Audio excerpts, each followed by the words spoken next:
Question number 81। यहाँ पे देखे बच्चों, इसमें क्या कह रहा है, विच of the following statement is not true for ethylene molecule. कह रहा है इथिलीन मॉलिक्यूल के बारे में नीचे दिए गए कौन से स्टेटमेंट सही नहीं है। ठीक है, तो इसमें देखिए पहला लिखा है कि both carbon are sp2 hybridise. तो इसमें देखिए बच्चों, अगर हम कार्बन का हाइब्रिडेशन निकालें तो यहाँ पे दोनों ही कार्बन का हाइब्रिडेशन कितना रहा, sp2 और sp2 है। इसीलिए ये बात क्या है, सही लिखा हुआ कि दोनों कार्बन का हाइब्रिडेशन क्या है, sp2 है। क्योंकि हाइब्रिडेशन निकालने का मतलब है कि कार्बन कितना सिग्मा बॉन्ड बना रहा है और कितना लोन पेयर है। यहाँ पे देखिए दो हाइड्रोजन जुड़ा हुआ तो सिंगल बॉन्ड से जुड़ा होगा तो सिग्मा बॉन्ड होगा, और यहाँ कार्बन और कार्बन के बीच में जो डबल बॉन्ड है उसमें एक सिग्मा बॉन्ड होगा। तो ये कार्बन भी 3 सिग्मा बॉन्ड बना रहा, जीरो लोन पेयर है। ये कार्बन भी 3 सिग्मा बॉन्ड बना रहा, जीरो लोन पेयर है। तो दोनों ही कार्बन का हाइब्रिडेशन कितना हो गया बच्चों, sp2 हो गया।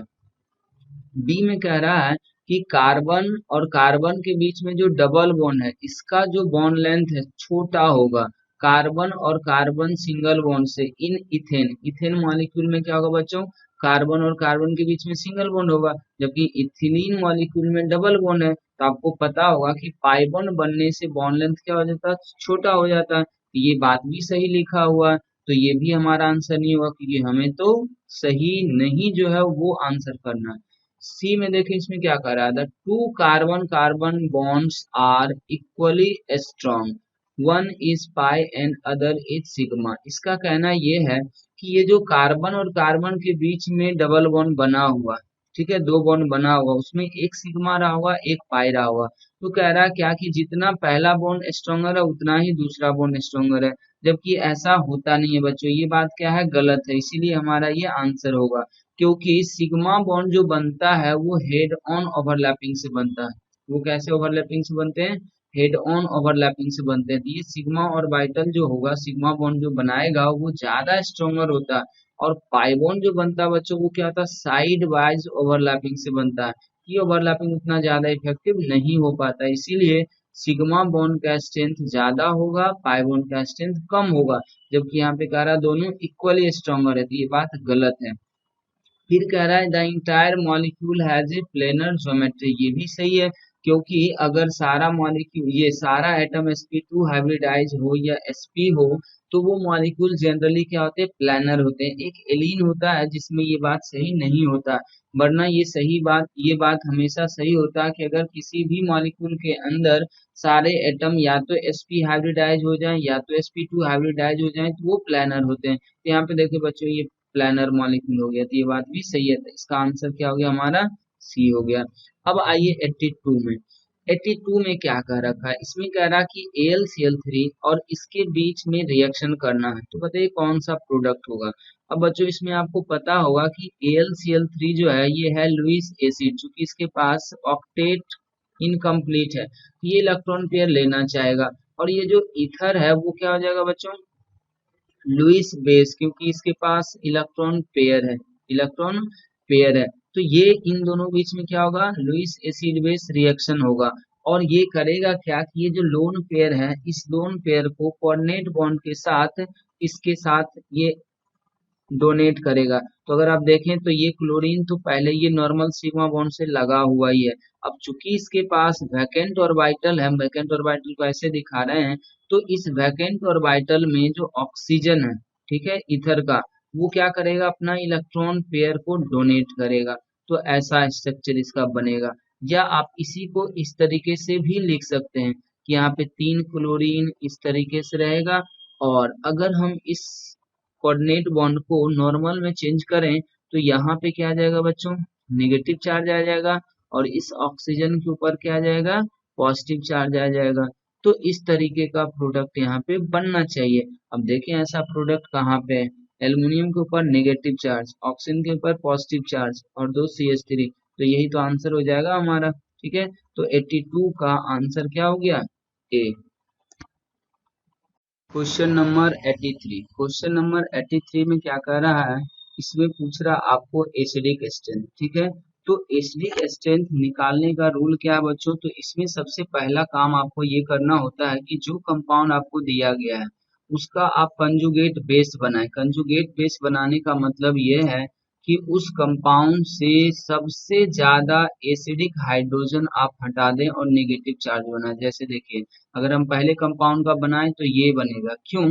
क्योंकि यहाँ पे कार्बन पे हाइड्रोजन और ऑक्सीजन पे हाइड्रोजन है, तो कार्बन और ऑक्सीजन के हाइड्रोजन में ऑक्सीजन से जुड़ा हुआ हाइड्रोजन सबसे ज्यादा एसिडिक होगा, इसलिए हम यहाँ से हाइड्रोजन हटा दिए। अगर आप दूसरा में देखें वापस फिर से, तो दूसरे का अगर आप बनाते हैं तो ये इसी तरीके से फिर से आ जाएगा। यहाँ पे एक Cl दे रखा है और फिर से ये आपको C डबल वन O और OH है, तो यहाँ पे भी O माइनस बन जाएगा। फिर अगर आप तीसरे को देखते हैं तो तीसरे में दिया हुआ CH3 CH2 CH2 CH2 और O माइनस दिया हुआ। ठीक है, अब देखिए यहाँ पे हमें करना क्या है। सबसे पहला, जब भी आपको एसिटिक एसिड देखना हो तो सबसे पहला काम आप यही करें कि उसका सबसे ज्यादा जो एसिडिक हाइड्रोजन है कंपाउंड के अंदर उसको हटा दें और नेगेटिव बनाएं। और कौन सा हाइड्रोजन सबसे ज्यादा एसिडिक होगा ये हम कैसे डिसाइड करते हैं? तो ये डिसाइड करने के लिए सबसे पहला हम लोग देखते हैं बच्चों इलेक्ट्रोनेगेटिविटी, अगर पीरियड का एलिमेंट है तब। और अगर ग्रुप के एलिमेंट से हाइड्रोजन आपको हटाना तो आप साइज देख सकते हैं। फिलहाल यहाँ पे हम जिस कार्बन, यहाँ देखिए कार्बन ऑक्सीजन है, तो कार्बन और ऑक्सीजन तो एक पीरियड में बिलोंग करते हैं, इसीलिए यहाँ पे हम देखें क्या कि कार्बन और ऑक्सीजन में ज्यादा इलेक्ट्रोनेगेटिव एलिमेंट कौन है, तो ऑक्सीजन है, इसलिए ऑक्सीजन से हटा दिए। इसमें भी देखें कार्बन ऑक्सीजन में कंपेरिजन था, या तो कार्बन से हटाते या तो ऑक्सीजन से हटाते। तो यहाँ पे जो एलिमेंट है वो पीरियड का है, तो पीरियड में हम लोग इलेक्ट्रोनेगेटिविटी से डिसाइड करेंगे। और अगर मान लिया वहीं पे कहीं पे एक OH होता और कहीं पे एक SH होता, तब देखिए ऑक्सीजन सल्फर ग्रुप का हो गया, तब हम कहाँ पे हटाते? SH से हटाते, मतलब S से हटाते। अगर एक ही कंपाउंड के अंदर OH होता, SH होता और कार्बन पे हाइड्रोजन होता, तो इन तीनों हाइड्रोजन में से ज्यादा एसिडिक हाइड्रोजन कौन माना जाता? S का, क्योंकि वो ग्रुप का है, तो ग्रुप वाला डोमिनेट करेगा साइज के अनुसार। तो इस तरीके से हम लोग बच्चों हाइड्रोजन हटाने के लिए सेलेक्ट करते। चलिए हाइड्रोजन तो हट गया, उसके बाद आपको देखना है कि जब हाइड्रोजन हटने के बाद जो नेगेटिव चार्ज बना, जो नेगेटिव चार्ज बना वो सेम एलिमेंट पे बन रहा है या अलग अलग एलिमेंट पे बन रहा है। अगर अलग अलग एलिमेंट पे बनेगा तो आपको देखना पड़ेगा कि वो एलिमेंट वापस फिर से ग्रुप का है या पीरियड का है। अगर पीरियड का होगा तो आप इलेक्ट्रोनेगेटिविटी से जज कर सकते हैं, जो जितना ज्यादा इलेक्ट्रोनेगेटिव होगा उसका स्टेबिलिटी उतना ही ज्यादा होगा, उस एनायन का स्टेबिलिटी उतना ज्यादा होगा। और अगर साइज ये ग्रुप का एलिमेंट होगा तब आप देखेंगे साइज, जिसका जितना ज्यादा साइज होगा उसका स्टेबिलिटी उतना ही ज्यादा होगा। अब हमें यहाँ पे देखना पड़ रहा है ये कि ये भी ऑक्सीजन है, ये भी ऑक्सीजन है और ये भी ऑक्सीजन है। इस ऑक्सीजन की इलेक्ट्रोनेगेटिविटी में बहुत ज्यादा फर्क नहीं है, क्योंकि सब ऑक्सीजन एक ही तरह का है। अब यहाँ पे देखें कि इसमें रेजोनेंस है, ये क्या है? रेजोनेंस कर रहा है, ये भी रेजोनेंस कर रहा है, ये रेजोनेंस नहीं कर रहा। तो इतना तो कंफर्म हो गया कि इन दोनों में से इन दोनों का स्टेबिलिटी तीसरे से ज्यादा होगा, इसका मतलब कि तीसरे का एसिटिक स्ट्रेंथ सबसे कम होगा। अब इन दोनों में देखें कि रेजोनेंस यहाँ भी है यहाँ भी है, लेकिन इसमें और इसमें एक फर्क ये है कि इसमें एक एक्स्ट्रा माइनस आई इफेक्ट लगा हुआ, एक्स्ट्रा माइनस आई इफेक्ट लगा हुआ, जो कि इसकी इलेक्ट्रॉन डेंसिटी को कम करेगा। इसीलिए यहाँ पे बच्चों दूसरा सबसे ज्यादा स्टिक हो जाएगा और उसके बाद आ जाएगा पहला। तो दूसरा, पहला और तीसरा आंसर होना चाहिए। लेकिन दूसरा, पहला और तीसरा ये आंसर किसमें आ जाएगा बच्चों? सी ऑप्शन में दिया हुआ है। अब क्वेश्चन 84 की तरफ हम लोग बढ़े, तो 84 में भी देखिए एसिटिक स्ट्रेंथ पूछे हैं, तो एसिटिक स्ट्रेंथ अगर पूछा जा रहा है तो फिर भी यहाँ भी उतना ही काम करना है कि इस कंपाउंड से आपको हाइड्रोजन हटाना, इस कंपाउंड से हाइड्रोजन हटाना और इस कंपाउंड से हाइड्रोजन हटाना। अब देखें, अगर हम इसमें पहला कंपाउंड से हाइड्रोजन हटाते हैं तो हमारे पास दो जगह पे हाइड्रोजन है, एक तो ऑक्सीजन पे लगा हुआ हाइड्रोजन है और एक कार्बन पे लगा हुआ हाइड्रोजन है। आप कहाँ से हटाएंगे? ऑक्सीजन से। दिए ऐसा नेगेटिव चार्ज बन गया बच्चों। फिर दूसरा में आए तो यहाँ पे देखें सभी जगह पे कार्बन पे ही लगा हुआ, तो अब किस कार्बन से हाइड्रोजन हटाए? यहाँ से हटा दे, यहाँ से हटा दे, यहाँ से हटा दे, यहाँ से हटा दे। तो हम अब उस कार्बन से हाइड्रोजन हटाएंगे जहाँ पे बनने वाला नेगेटिव चार्ज मतलब एनायन सबसे ज्यादा स्टेबल होगा। अब यहाँ पे देखिए कि कौन ऐसा हाइड्रोजन है जिसका नेगेटिव चार्ज सबसे ज्यादा स्टेबल होगा बच्चों, तो ये यही हाइड्रोजन, चूंकि इधर भी और इधर भी रेजोनेंस का, जबकि यहाँ से हटाएंगे सिर्फ इसके साथ रेजोनेंस होगा, यहाँ से हटाएंगे सिर्फ इसके साथ रेजोनेंस होगा, यहाँ से हटाएंगे तो कोई रेजोनेंस नहीं हुआ। तो सबसे ज्यादा जो एनायन स्टेबल होने वाला था वो इसी कार्बन का एनायन स्टेबल होने वाला था। अब तीसरा में अगर आए तो तीसरा में भी देखिए वापस क्या है, यहाँ भी कार्बन और कार्बन पे ही है, लेकिन हम इस कार्बन से अगर हाइड्रोजन हटाते हैं तो ये ज्यादा स्टेबल होगा अदर देन इसका, चूंकि ये sp है, sp का इलेक्ट्रोनेगेटिव बहुत ज्यादा होता है। अब देखें वापस हम इन तीनों का स्टेबिलिटी कैसे जज करेंगे, तो इन तीनों का स्टेबिलिटी जज करने के लिए भी हम लोग वापस वही काम करेंगे। सबसे पहला रूल यही होता है पीरियोडिक ट्रेंड, सबसे पहला रूल पीरियोडिक ट्रेंड। जब पीरियोडिक ट्रेंड आपका काम ना करे तब जाके ऑर्गेनिक इफेक्ट लगाना है, AERHI, तब जाके हमें क्या यूज करना है, ऑर्गेनिक इफेक्ट। पहला हम लोग पीरियोडिक ट्रेंड लगाएंगे, फिर जाके ऑर्गेनिक इफेक्ट स्टार्ट करेंगे जब पीरियोडिक ट्रेंड से डिफरेंस नहीं मिलेगा। अब यहाँ पे देखें, ये ऑक्सीजन पे निगेटिव चार्ज, ये कार्बन पे निगेटिव चार्ज, ये कार्बन पे निगेटिव चार्ज। इतना तो कंफर्म है कि ऑक्सीजन पे जो निगेटिव चार्ज होगा वो ज्यादा स्टेबल होगा कार्बन के निगेटिव चार्ज से, इसका मतलब ये ज्यादा स्टिक होगा, तो पहला ज्यादा स्टिक हो जाएगा। अब यहाँ पे देखना है कि ये भी कार्बन पे ये भी कार्बन पे, अभी ये इसलिए नहीं लगा रहे हैं AERHI क्योंकि अलग अलग एलिमेंट पे निगेटिव चार्ज था। तो जब भी हमें अलग अलग एलिमेंट पे निगेटिव चार्ज मिलता है पहले हम पीरियोडिक ट्रेंड जज करने की कोशिश करते हैं। फिर अब देखें यहाँ पे कार्बन है और यहाँ भी कार्बन है, ठीक है, तो कार्बन और कार्बन सेम हो गया, तो क्या हम लोग पीरियोडिक ट्रेंड को छोड़ के ERHI पे जाए? नहीं, क्योंकि अभी हम लोग को एक चीज और देखना कि कार्बन और कार्बन है, ठीक है, लेकिन इन दोनों कार्बन की इलेक्ट्रोनेगेटिविटी में क्या बच्चों बहुत ज्यादा फर्क होगा। ठीक है, ये sp कार्बन है, इसका परसेंटेज s करेक्टर बहुत ज्यादा होगा, तो ये कार्बन जो होगा इस कार्बन से ज्यादा इलेक्ट्रोनेगेटिव हो जाएगा।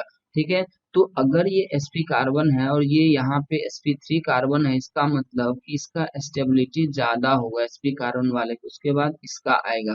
ठीक है, ऐसे आपको याद रखना हो तो याद रख सकते हैं कि sp कार्बन का जो इलेक्ट्रोनेगेटिविटी होता है वो sp3 नाइट्रोजन से ज्यादा होता है। sp कार्बन का जो इलेक्ट्रोनेगेटिविटी होता है बच्चों वो sp3 नाइट्रोजन से भी ज्यादा होता है, मतलब ये जो है, ये जो कंपाउंड होगा ये अमोनिया से भी इवन ज्यादा एसिडिक हो जाएगा। ठीक है, तो इस तरीके से यहाँ पे हमारा आंसर आ जाएगा 1, 3 और 2। तो अब देखें ये कहाँ पे है, 1, 3 और 2 इसमें आ जाएगा। ठीक है, तो इस तरीके से हमारा ये सॉल्व हो जाएगा। अब अगर हम लोग नेक्स्ट चलें 85 में, 85 में देखिए इसमें क्या कह रहा कि जो अंडरलाइन किया गया है उस एटम का हाइब्रिडेशन बताइए और बताइए कि किस किस में वो sp आ रहा। अब जैसे देखिए पहला कंपाउंड है, तो पहला कंपाउंड हाइब्रिडेशन निकालने के एक ही रूल है बच्चों, एस हाइब्रिडेशन निकालने का एक ही रूल है, sigma bond plus lone pair.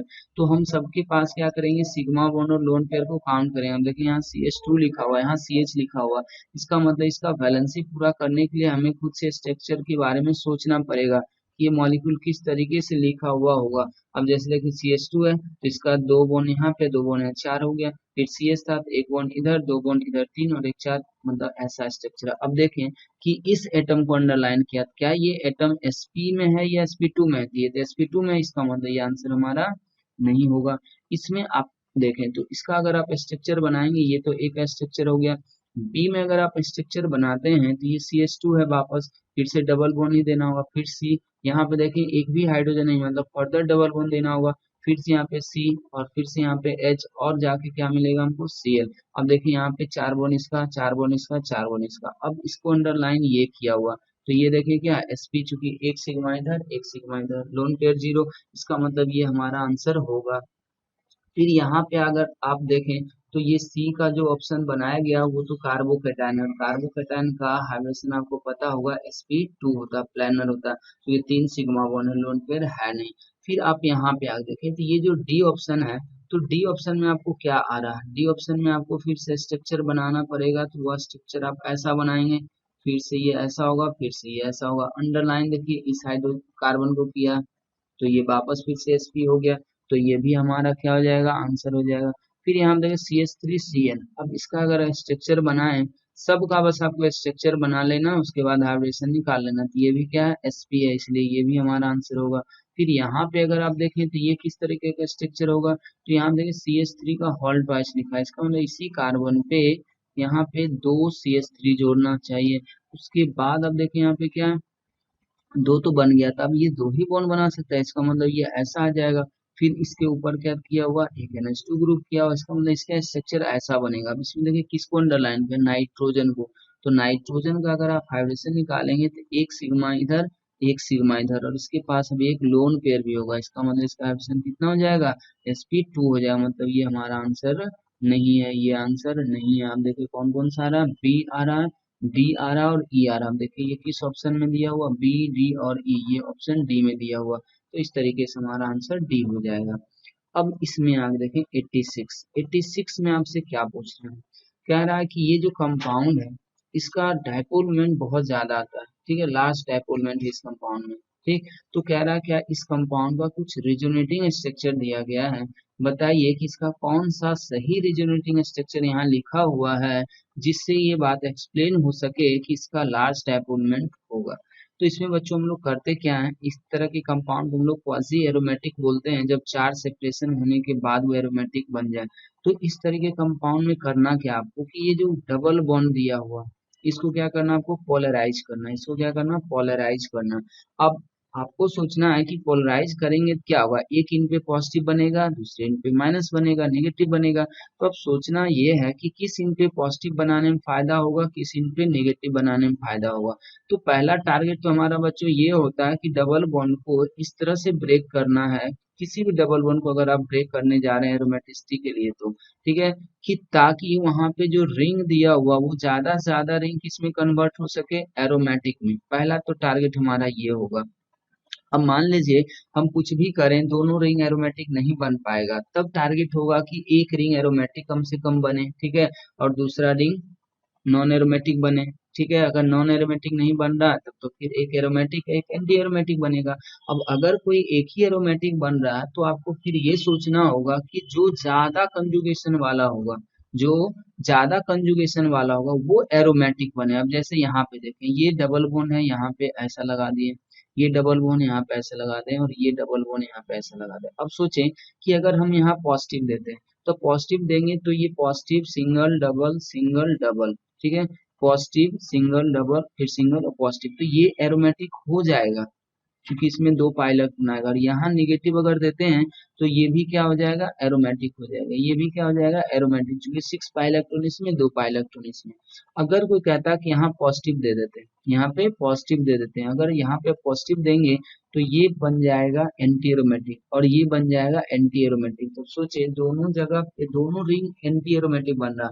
हमारा मेन टारगेट क्या होता है, दोनों रिंग को एज पॉसिबल एरोमेटिक बनाना, अगर हो सके तो ये ऐसा चांस यहाँ पे बन रहा। कैसे बन रहा, अगर हम इस पाई बॉन्ड को इस साइड ब्रेक करें, इस तरह पोलराइज करें, तो इस इन पे देखें पॉजिटिव आ जाएगा और इस इन पे क्या आ जाएगा, नेगेटिव। अब देखिए जैसे ये हुआ ये रिंग भी एरोमेटिक, ये रिंग भी एरोमेटिक और ये रिंग भी क्या होगा बच्चों, एरोमेटिक। तो ये दोनों ही रिंग एरोमेटिक हो गया, इसका मतलब ये इस फॉर्म में कभी भी नहीं रहेगा, ये पोलराइज फॉर्म में रहेगा।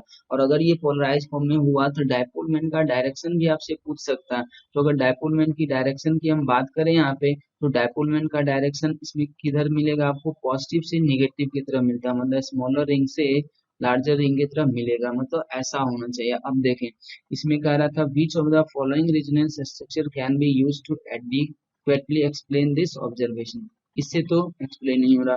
अगर आप यहाँ पॉजिटिव करते हैं निगेटिव करते हैं, ये ऐसा पोलराइजेशन कभी नहीं हो सकता क्योंकि दोनों रिंग एंटी एरोमेटिक बन रहा। अगर आप ये करते हैं, ठीक है, अगर आप ये करते हैं तो अगर ये करते हैं तो देखिए यहाँ पे कितना आ रहा है, ये अगर आप करते हैं तो थर्ड ये एरोमेटिक है और ये भी एरोमेटिक है, ठीक है, तो इसका मतलब ये एक्सप्लेनेशन दे रहा। अगर आप ऐसा करते हैं फिर ये नेगेटिव चार्ज क्या होगा बच्चों, यहाँ से यहाँ जाएगा नेगेटिव चार्ज, इसी का रेजोनेटिंग स्ट्रक्चर हम ये भी लिख सकते हैं कि इसमें अगर हम रेजोनेटिंग स्ट्रक्चर आपको इसका लिख के दिखाएं तो ये अगर ऐसा हुआ तो वापस फिर से ये ऐसा भी बन सकता है क्योंकि ये एक दूसरे के क्या है, रेजोनेटिंग स्ट्रक्चर। अब इसका रेजोनेंस करवा दें तो यहाँ पे आपको क्या मिल जाएगा बच्चों, नेगेटिव चार्ज, फिर से यहाँ पे मिल जाएगा ये, फिर से आपको मिल जाएगा ये, अभी भी देखिए एरोमेटिक ही है, ठीक है, फिर से ये ऐसा ही रह जाएगा। अब यहाँ भी कर देते, यहाँ कर देंगे तो ये इधर चला जाएगा, तो यहाँ पे आपको मिल जाएगा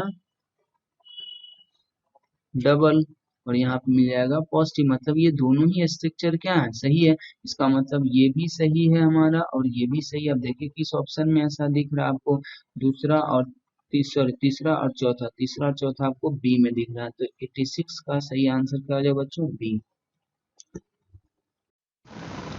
क्वेश्चन नंबर 87, इसमें कह रहा है बच्चों the nitrogen in tri methyl amine is, ठीक है, ट्राई मिथाइल अमाइन में आपको नाइट्रोजन का हाइब्रिडाइजेशन बताना है।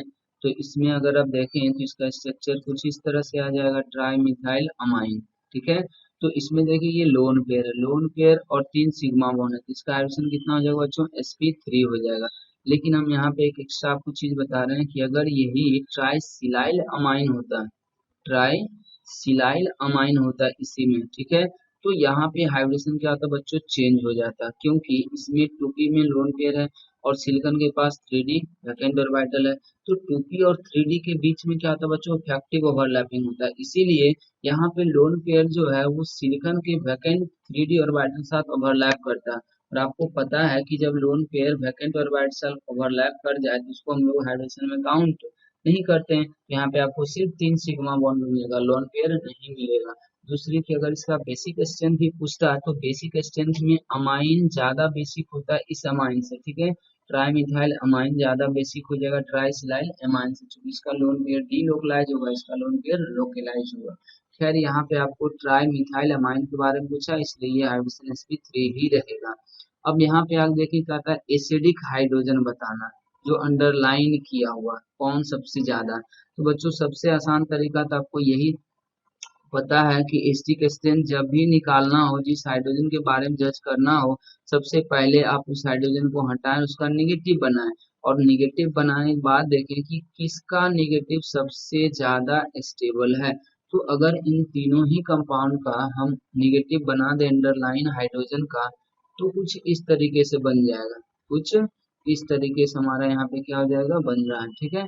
ये सी एच माइनस यहाँ से होगा चूंकि सी को अंडरलाइन किया हुआ, फिर सी डबल वन ओ कर लेते हैं, फिर से ओ सी एच टू और सी एच थ्री। अब देखिए ये 3 निगेटिव आयन बन गया हमें, ठीक है। अब हमें यही जज करना कि इन तीनों निगेटिव में से कौन से निगेटिव का स्टेबिलिटी सबसे ज्यादा होगा। अब देखें सबसे पहले हमें तो यही देखना होगा कि क्या ये कार्बन पे नेगेटिव है, ये भी कार्बन पे नेगेटिव है, ये भी कार्बन पे नेगेटिव है, सबका हाइब्रिडेशन भी क्या बच्चों सेम है। इसका मतलब यहाँ पे अब पीरियोडिक ट्रेंड यूज नहीं कर पाएंगे। पीरियोडिक ट्रेंड अब यूज नहीं होगा, तब अब हम कौन से कंसेप्ट को यूज करेंगे, AERHI को, AERHI। अब इसमें देखें एरोमेटिसिटी खत्म, इक्विवेलेंट रेजोनेंस खत्म, रेजोनेंस की बात करते हैं। तो इसमें देखिए रेजोनेंस है निगेटिव सिंगल डबल, ये निगेटिव चार्ज कार्बन से उठ के एक बार ऑक्सीजन पे पहुंच सकता है। यहाँ पे देखिए निगेटिव सिंगल डबल रेजोनेंस है। यहाँ पे अगर आप देखते हैं तो negative single double, negative single double, इसका मतलब इस निगेटिव चार्ज का डिस्पर्सन इन दोनों के कंपेरेटिवली ज्यादा होगा, इन दोनों की कंपेरेटिवली क्या होगा, ज्यादा होगा, क्योंकि ये जो है ना ये एक ऑक्सीजन पे जाएंगे, ये भी एक ऑक्सीजन पे जाएंगे, जबकि इसका निगेटिव चार्ज क्या होगा बच्चों, ऑसिलेट करके इस ऑक्सीजन तक भी पहुंचेगा और इस ऑक्सीजन तक भी पहुंचेगा। तो अगर किसी स्ट्रक्चर में लेस इलेक्ट्रोनेगेटिव से negative charge more electronegative element तक पहुंच रहा है, और जितना ज्यादा से ज्यादा मोर इलेक्ट्रोनेगेटिव एलिमेंट पे जाएगा उसका स्टेबिलिटी क्या हो जाएगा बच्चों, उतना ही ज्यादा होगा। तो इससे तो ये पता चल गया कि इन तीनों एनायन में से ये एनायन ज्यादा स्टेबल होगा, तो इसका एसिडिक स्ट्रेंथ भी क्या होगा, इसके कोरस्पॉन्डिंग कंपाउंड का ज्यादा होगा। इसका मतलब तीसरा जो होगा बच्चों वो सबसे ज्यादा एसिडिक होगा। अब आगे चलते हैं हम लोग इन दोनों में। अब इसमें देखें इसका भी डिस्पर्सन एक ऑक्सीजन पे, इसका भी डिस्पर्सन एक ऑक्सीजन पे, तब अब क्या देखेंगे, तब अब यहाँ पे हमें एक एक्स्ट्रा फैक्टर ये दिख रहा है कि ये जो सिस्टम है यहाँ पे वो क्रॉस कंजुगेशन में। कारण क्या है कि अगर ये इधर से इलेक्ट्रॉन लेगा तो इस ऑक्सीजन का बॉन्ड अगर 100% ऊपर जाता है, 100% अगर ऊपर जाता है तो 50% कार्बन आयन रेजोनेंस कर जाएगा और 50% इस ऑक्सीजन का लोन पेयर कर जाएगा। और यहाँ पे अगर देखें कि अगर ये 100% ऊपर जाता है तो इसका भी परसेंटेज 100 ही रहेगा, क्योंकि उसको मिनिमाइज करने के लिए सारा का सारा इधर से ही इलेक्ट्रॉन लिया जाएगा। तो अब देखें कि इस कार्बन आयन का ये डिस्पर्सन 100% हो रहा है, जबकि इस कार्बन आयन का डिस्पर्सन 50% हो रहा। तो कोई यहाँ भी कह सकता कि ये बात तो यहाँ भी था, ये बात तो यहाँ भी था तो है, ये बात यहाँ भी है, लेकिन पहला था हमें ये देखना ना कि ये नेगेटिव चार्ज का डिस्पर्सन ज्यादा कहाँ पे हो रहा है, ठीक है। तो ये सेंटर ज्यादा कवर कर रहे हैं, ये सेंटर ज्यादा कवर कर रहे हैं। ये चीज आप तब देखेंगे जब सेंटर एक जैसा हो, मतलब ये भी एक ऑप्शन तक जा रहा है, ये भी एक ऑप्शन तक जा रहा है, तब हम देखेंगे कि अब कहाँ पे कितना ज्यादा इफेक्टिवनेस के साथ चल रहा है। इन दोनों से यहाँ तो सेंटर ही ज्यादा हो गया, इसलिए ये सबसे ज्यादा एसिडिक होना ही था। अब इन दोनों में चूंकि एक एक सेंटर पे ही डिलोकलाइजेशन हो रहा, तब हम एक्स्ट्रा फैक्टर को यहाँ पे काउंट कर रहे हैं। तो यहाँ पे देखें कि इससे कहीं ज्यादा स्टेबल ये वाला होगा, तो तीसरा के बाद कौन सा आ जाएगा, पहला, उसके बाद कौन आ जाएगा, दूसरा। तो आपका एसिटिक एसिड कुछ इस तरीके का मिलना चाहिए। अब देख ले यहाँ पे कौन से ऑप्शन में आ रहा है, डी में आ रहा है, तो ये आंसर हमारा क्या हो जाएगा बच्चों, डी हो जाएगा। अब आते हैं हम लोग 89 में। 89 में क्या कह रहा है, कह रहा है कि बताइए कि इन चारों कंपाउंड में से कौन सा वैलिड रेजोनेटिंग स्ट्रक्चर नहीं है। तो देखिए वैलिड रेजोनेटिंग स्ट्रक्चर का कुछ रूल भी होता है। वैलिड रेजोनेटिंग स्ट्रक्चर मतलब नॉट वैलिड रेजोनेटिंग स्ट्रक्चर किसको किसको लेते हैं। एक तो हुआ कि जहाँ पे अगर सेकेंड पीरियड एलिमेंट का वैलेंसी मतलब वो अपने ऑक्टेट से ज्यादा इलेक्ट्रॉन रखने लगे तो वो वैलिड नहीं मानते, वो वायलेट कर देते हैं, ठीक है बच्चों। और अगर हम लोग देखते हैं कि एक दूसरे में डिलोकलाइजेशन करने के बाद वो स्ट्रक्चर कभी पॉसिबल ही नहीं है, तो वो भी हमारा क्या होगा, वैलिड नहीं होगा। तो अब जैसे देखिए ये कंपाउंड है, अगर इस कंपाउंड में हम रेजोनेटिंग स्ट्रक्चर लिखे तो क्या क्या पॉसिबिलिटी था। पॉसिबिलिटी हमारा ये बन रहा कि इस डबल बॉन्ड को हम लोग क्या करें, डिलोकलाइज करें। डिलोकलाइज करेंगे तो हो सकता है हम इधर कर दें, तो इधर करेंगे तो यहाँ पे निगेटिव चार्ज आ जाएगा और यहाँ पे पॉजिटिव चार्ज आएगा और ये डबल बॉन्ड खत्म हो जाएगा, जो कि यहाँ पे दिखाया हुआ। मतलब ये स्ट्रक्चर पॉसिबल है, लेकिन अगर हम इसमें बताएं तो आपको एक जानकारी दें, ये भी क्या होगा, हाईली अनस्टेबल होता है। ये भी क्या होता है बच्चों, हाईली अनस्टेबल माना जाता है, क्योंकि सेम एटम पे अपोजिट चार्ज मतलब पॉजिटिव नेगेटिव अनस्टेबल माना जाता है। तो ये स्ट्रक्चर इसका रेजोनेंस स्ट्रक्चर माना जाएगा। कारण क्या है कि डीलोकलाइजेशन अगर पाई इलेक्ट्रॉन का कहीं भी होता है तो वो रेजोनेटिंग स्ट्रक्चर है, लेकिन इसका एग्जिस्टेंस बहुत ही कम होगा। ये हाईली अनस्टेबल स्ट्रक्चर होगा, मतलब रेजोनेंस हाइब्रिड में इस स्ट्रक्चर का कंट्रीब्यूशन बहुत ही नेग्लिजिबल होगा। अब आते हैं हम लोग इसके ऊपर। अब देखें कि इस कंपाउंड से ये कंपाउंड आ सकता है या नहीं आ सकता, तो आ सकता है। तो इस डबल बॉन्ड को आप देखें ऐसे ही रहने दें। अगर हम इसका और इसका कंजुगेशन को ब्रेक करें तो ये ऐसा स्ट्रक्चर बन सकता है। कैसे बनेगा, तो आप इसको क्या करें, ऊपर की तरफ ले जाएं। हम ऐसा इसलिए सोच पा रहे हैं क्योंकि हमें यहाँ पॉजिटिव बनाना है। तो पॉजिटिव बनाना है, पॉजिटिव तभी बनेगा जब इस इन पे जाएगा, तो यहाँ पे देखें पॉजिटिव बन जाएगा। और जैसे ही यहाँ निगेटिव आएगा फिर ये निगेटिव इसके साथ रेजोनेंस करेगा, तो ये यहाँ चला जाएगा, तो ये पॉजिटिव यहाँ पे डबल और यहाँ पे निगेटिव। देखिए पॉजिटिव डबल और यहाँ पे निगेटिव, मतलब ये भी पॉसिबल है। अब देखें इससे ये भी बन जाएगा, इससे ये भी बन जाएगा। आप सोचे ये वाला रिजोनेटिंग स्ट्रक्चर कभी हो सकता है क्या, आप किसी को भी डिलोकलाइज कर दें कभी भी ऐसा नहीं बन सकता। आप देखिए किया क्या है कि इस डबल बॉन्ड को रखा, मतलब इसका डिलोकलाइजेशन नहीं किया, इस डबल बॉन्ड को रखा, इसका डिलोकलाइजेशन नहीं किया। तो डिलोकलाइजेशन सिर्फ इसका किया, अगर इसका करेंगे तो निगेटिव पॉजिटिव पास पास ही बनेंगे, निगेटिव पॉजिटिव पास पास ही बनेंगे। एक यहाँ निगेटिव और पॉजिटिव यहाँ, ऐसा पॉसिबल है नहीं, क्योंकि निगेटिव अगर मान लिए यहाँ है तो ये पॉजिटिव यहाँ जा सकता था, लेकिन कंजुगेशन होगा तब तो। अगर हम यहाँ पॉजिटिव बना देंगे, पॉजिटिव सिंगल डबल यहाँ आ सकता है, इधर तो नहीं जा सकता ना। तो ये इधर आ सकता था कि यहाँ पॉजिटिव हो जाए, यहाँ डबल बॉन्ड, लेकिन ऐसा बनाया नहीं है, इसलिए ये आंसर हमारा क्या हो जाएगा, डी। अब देखिए 90 में क्या करा बच्चों कि करेक्ट ऑर्बिटल हाइब्रिडाइजेशन किसमें मैच किया हुआ, कार्बन और नाइट्रोजन का। अब इसमें देखें, इसमें कह रहा CH3 है, तो इसमें कार्बन है, कार्बन का हाइड्रोजन यहाँ पे sp3 आएगा। इसमें कह रहा कार्बन है, तो इस कार्बन में किसी का भी sp नहीं है। इसमें नाइट्रोजन है, sp2 तो नहीं है, sp3 होगा। इसमें sp3 है, तो इसमें तो sp2 दिया हुआ, लेकिन सब कार्बन का क्या है, sp, मतलब सही मैच सिर्फ इसी में हो रहा है। इसका मतलब सिर्फ और सिर्फ आंसर हमारा क्या हो जाएगा, 90 का ए। तो अगर हम लोग इस तरीके से करते तो ये 90 नंबर क्वेश्चन भी बन जाता।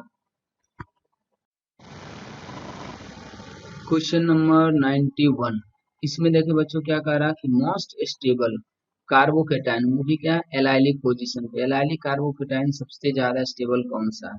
तो बच्चों यहाँ पे भी हम लोग क्या करेंगे, AeRHI ही लगाएंगे। हम देख लें यहाँ पे AeRHI अगर लगाते हैं आप, तो यहाँ पे रिजोनेंस है, यहाँ पे भी रिजोनेंस है, यहाँ पे भी रिजोनेंस है। तो रिजोनेंस तो आपका खत्म हो गया, ए है नहीं, ई है नहीं, आर है, लेकिन दोनों में इक्विवेलेंट तरीके से हो रहा है। सेम है, डिफरेंस कुछ भी नहीं है। तो अब डिफरेंस हम कहाँ से करेंगे, हाइपर कंजुगेशन से। हाइपर कंजुगेशन देखिए यहाँ पे बच्चों का अल्फा एच इसके पास नहीं है, इसके पास आपको 3 अल्फा एच मिल जाएंगे, इसके पास आपको 6 अल्फा एच मिलेंगे, इसका मतलब इन सब में ये ज्यादा स्टेबल होगा। तो आंसर इसका क्या हो जाएगा, सी। इसमें देखिए क्या कह रहा है, डिक्रीजिंग एसिडिटी, ठीक है, मतलब इंक्रीजिंग पीके वैल्यू में अरेंज करना, मतलब एस्टिक एसिड निकालना। बच्चों हम पहले भी आपको बता चुके हैं एस्टिक एसिड निकालने का तरीका क्या है, कि आप सबसे पहले उस कंपाउंड में जो सबसे ज्यादा एस्टिक हाइड्रोजन उसको निकाल रहे हैं। तो इसमें देखिए यहाँ पे हाइड्रोजन है, यहाँ पे तो कार्बन और ऑक्सीजन में ऑक्सीजन से ज्यादा, तो यहाँ से हम निकाल देंगे नेगेटिव बना, इसका हम नेगेटिव बना के देखें। तो इसका अगर आप नेगेटिव बनाते हैं तो यहाँ पे क्या हो जाएगा बच्चों, कुछ इस तरीके का स्ट्रक्चर इसका बन जाएगा। ये सी डबल वन ओ है। अब देखें यहाँ ऑक्सीजन यहाँ ऑक्सीजन, दोनों में से कहीं से भी निकाले, दोनों एक ही जैसा इक्विवेलेंट है। मान लिया हम यहाँ से निकाले ओ माइनस, इसको हम डबल वन ओ रखते हैं, इसको ओ एच रखते हैं, इसका नेगेटिव ऐसा, इसका नेगेटिव निकालेंगे तो क्या होगा, इसका अगर बनाए तो यहाँ पे भी देखिए क्या है, ये ओ, ये ओ एच है, फिर से ये ओ और ये ओ एच है, ठीक। अब देखिए यहाँ पे क्या है कि यहाँ पे कार्बन है, ऑक्सीजन और ऑक्सीजन से, इससे इससे इससे तीनों में से कहाँ से हाइड्रोजन निकालने में फायदा होगा हमें, यहाँ पे चूंकि ज्यादा स्टेबल एनायन बनाएगा। ये हो गया। इसमें देखें यहाँ भी कार्बन है और ऑक्सीजन है, तो यहाँ भी ऑब्वियस है कि ऑक्सीजन से निकालना होगा। अब देखिए ये 4 एनायन बना आपके पास। अब देखिए इन चारों में से कौन ज्यादा स्टेबल है, तो सबसे पहला काम आपको वापस वही देखना है कि निगेटिव चार्ज जो बना है वो सेम एलिमेंट के ऊपर है या अलग अलग एलिमेंट है। तो ये क्या सेम एलिमेंट के ऊपर है, हाइब्रेशन भी सबका क्या बच्चों सेम ही है। इसका मतलब अब हमें ए ई आर एच आई का कंसेप्ट लगाना चाहिए, ए ई आर एच आई का कंसेप्ट लगाना चाहिए। ऐसे आपको बस ये इलेक्ट्रोनिगेटिविटी या हाइब्रेशन वाला एक ही में सूट करता हुआ है, कार्बन, ठीक है, कार्बन कार्बन पे है तो कहीं sp और sp2 कार्बन, इसमें थोड़ा सा फर्क होता है। बाकी में आपको एक जैसा सिचुएशन मिलेगा, तो सेम एलिमेंट पे अगर निगेटिव चार्ज बन रहा है तो आप AeRHI का यूज कर सकते हैं, लेकिन कार्बन में थोड़ा सा ये एक अलग तरह का होता है, क्योंकि हाइब्रेशन से इसका इलेक्ट्रॉन तो बहुत ज्यादा डिफर करता है। डिफरेंस सब में आएगा, ऑक्सीजन का भी अगर हाइब्रेशन डिफर करेगा तो इलेक्ट्रोनिगेटिव डिफरेंस आएंगे। अब यहाँ पे देखिए फिलहाल सबका हाइड्रोजन सेम था, इसलिए हम ए ई आर एच आई लगा रहे हैं। अब ए ई आर एच आई अगर हम लगाते हैं बच्चों, तो इसमें देखिए क्या है ना कि हमें कुछ पार्ट कॉमन नजर आ रहे हैं। देखिए ये पार्ट कॉमन है, हम बार बार कहते हैं जब भी आपको कॉमन पार्ट नजर आए स्टेबिलिटी चेक करने में, तो आप उसको हटा दिया करें, क्योंकि उससे कोई फर्क नहीं पड़ने जा रहा। जो काम एक में हो रहा होगा वही काम बाकी सब में होगा। तो ये कॉमन पार्ट को हम यहाँ से हटा दें। अब देखें कि इससे इस निगेटिव आयन से ये जुड़ा हुआ, अब इसका इफेक्ट देखिए क्या होगा, ये प्लस आई लगा रहा होगा, यदि इलेक्ट्रॉन दे रहा होगा, इलेक्ट्रॉन देने से ये इलेक्ट्रॉन डेंसिटी बढ़ेंगे, तो नेगेटिव चार्ज और ज्यादा अनस्टेबल हो जाएंगे। यहाँ से देखिए बच्चों, तो ये वाला जो पार्ट है CH2 है, तो ये वाला पार्ट क्या करेगा, इधर देगा, लेकिन ये वाला पार्ट इससे खींचेगा भी। मतलब हम ये कह सकते हैं इसमें खींचने वाला भी ग्रुप लगा हुआ है। ये वाला पार्ट देखिए क्या है, डायरेक्ट जुड़ा हुआ, तो ये तो सिर्फ खींचेगा है। तो इसमें क्या है कि इसमें कुछ इफेक्ट नहीं है। अब देखें इसमें ये ग्रुप डायरेक्ट इसी से जुड़ा हुआ, इसमें ये ग्रुप के बीच में एक कार्बन आ गया, तो खींचने का इफेक्ट यहाँ पे कम गया होगा, यहाँ पे ज्यादा रहा होगा, इसका मतलब सबसे ज्यादा ये होगा, तो सबसे ज्यादा तो दूसरा हो गया। उसके बाद कौन होगा बच्चों, ये वाला, ये किसने नंबर में, तीसरे में। उसके बाद किस में हो जाएंगे, फर्स्ट वाले में, क्योंकि इसमें देने वाला भी नहीं है, लेने वाला भी नहीं, लेकिन इसमें देने वाला लास्ट में सबसे ज्यादा आएगा, ये लास्ट में चौथा आएगा। इसका मतलब फोर्थ सबसे कम, उसके बाद पहला, तीसरा, ये तीसरा, दूसरा। ये देखिए किस ऑप्शन में ऐसा दिख रहा है आपको, दूसरा, तीसरा, पहला, चौथा, ए। तो इसका आंसर ए हो गया। अब अगर हम 93 क्वेश्चन की बात करें, 93 क्वेश्चन में क्या करा बच्चों, मोस्ट स्टेबल कार्बोकैटायन सेलेक्ट करना, ठीक है। ये ट्रोपोलियम कैटायन होता है, ये भी बहुत ज्यादा स्टेबल होता है, लेकिन सबसे ज्यादा स्टेबल अगर पूछा है तो वही ये होगा, ठीक है, ड्यू टू सिग्मा रेजोनेंस। यहाँ पे बहुत सारा सिग्मा रेजोनेंस होगा, इधर से भी इलेक्ट्रॉन मिलेंगे, इसको इधर से मिलेंगे, इधर से भी मिलेंगे, इधर से भी मिलेंगे। बच्चों ये हम एक जगह पे डिस्कस भी कर चुके हैं। ये बेंट स्ट्रक्चर होता है इसका, जिसके कारण से इसमें पाई इलेक्ट्रॉन जैसा बिहेव करता है, और ये वैकेंट और वाइटल में इसका क्या करता है, ओवरलैप करता है। इसलिए सिग्मा रेजोनेंस के कारण ये सबसे ज्यादा स्टेबल स्ट्रक्चर होंगे ट्रोपोलियम कैटायन से भी, चूंकि ये एरोमेटिक हो जाता है। तो इसका आंसर तय हो गया। अब इसमें देखिए क्या रहा बच्चों, 94, इसमें कह रहा है क्या कि रेजोनेंस स्ट्रक्चर के लिए कौन सी बातें गलत है। तो पहले कह रहा individual resonance structure are imaginary not real, ये बात बिल्कुल सही है। रेजोनेंस स्ट्रक्चर सबके सब इमेजिनरी होते हैं, सिर्फ पेपर पे लिखने को होते हैं, वो रियल एग्जिस्टेंस में नहीं होते हैं। किसी भी मॉलिक्यूल का जो रियल स्ट्रक्चर होता है उसका हाइब्रिड होता है। अब देखिए इसमें कह रहा है रेजोनेंस फॉर्म्स डिफर, मतलब रेजोनेंस फॉर्म करने मतलब रेजोनेटिंग स्ट्रक्चर, दो रेजोनेटिंग स्ट्रक्चर अगर सेम कंपाउंड के तो उसमें डिफरेंस आपको सिर्फ किस चीज का मिलता है, एटम का डिफरेंस होता नहीं है, उसमें सिर्फ इलेक्ट्रॉन का डिफरेंस होगा, मतलब पाई इलेक्ट्रॉन का प्लेसमेंट होगा, मतलब जगह क्या हो जाएगा, एक जगह से दूसरे जगह। नंबर में चेंज नहीं होगा, ये भी ध्यान रखना। और अनपेयर्ड इलेक्ट्रॉन, नंबर चेंज नहीं हो रहा बल्कि क्या लिखा है, इन द प्लेसमेंट। हो सकता है कि अनपेयर इलेक्ट्रॉन एक जगह पे है, वो किसी दूसरे में उठ के दूसरी जगह चला गया, तो ये प्लेसमेंट लिखा हुआ, ये ध्यान देना, ये प्लेसमेंट है, इसीलिए ये बात सही है। अगर नंबर होगा तो नंबर डिफर नहीं करना चाहिए था। फिर सी में कह रहा कि different resonance structure of a substance, मतलब एक ही सब्सटेंस का जो अलग अलग रेजोनेटिंग स्ट्रक्चर होता है, do not have to be equivalent, वो एक दूसरे के इक्विवेलेंट नहीं होते। ये बात बिल्कुल ही क्या बच्चों गलत है। रेजोनेंस स्ट्रक्चर हमेशा एक दूसरे के क्या होता है, इक्विवेलेंट ही होते हैं, चूंकि सेम कंपाउंड के होते हैं, बस उसमें पोजीशन क्या होता है, चेंज हुआ रहता है। कंपाउंड तो एक ही होता है, तो इक्विवेलेंट ही हम लोग मानते हैं। इसमें कह रहा है in valid resonance structure all atoms from the second row periodic table must have an octet of electron, ये भी बात बिल्कुल सही है। ऑक्टेट रूल वायलेट नहीं होना चाहिए किसी भी सेकेंड पीरियड एलिमेंट के द्वारा, नहीं तो वो वैलिड रेजोनेटिंग स्ट्रक्चर नहीं माना जाता है। तो बच्चों इस तरीके से जीओसी का लेवल 1 खत्म हो गया है, ठीक है।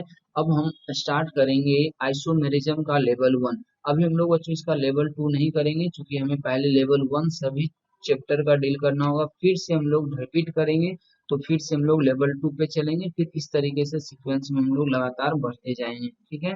तो अगला जो वीडियो अब आएगा इसके ऊपर वो आएगा आइसोमेरिज्म का लेवल 1 से हम लोग शुरू करेंगे फिर वापस उसमें।